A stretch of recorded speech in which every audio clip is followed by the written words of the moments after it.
Welcome back to how to position your personal brand at work, and this will be the last video in this series. Last time I spoke about showcasing your leadership skills, and that could be via special projects, being on a committee, or joining a board outside of your organization.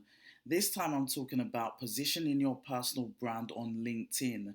And this could be connecting with people within your organization. Remember when I spoke about scheduling virtual coffee chats with people beyond your team and department? Well, LinkedIn can be a perfect tool to do that.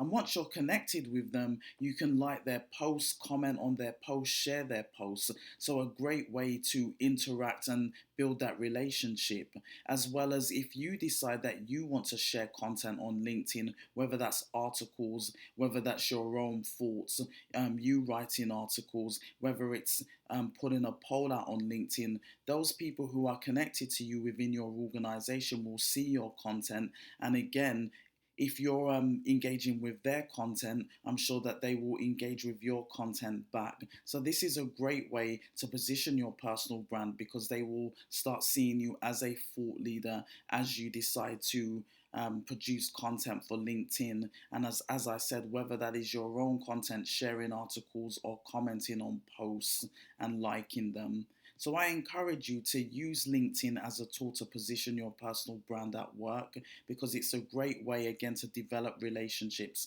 with people within your organization where you can be seen as a thought leader. Well, I hope you enjoyed this series of how to position your personal brand at work. If you haven't seen the previous videos, do go back and watch them. And I'd love to know how you're positioning your personal brand at work. Do tell me in the comments.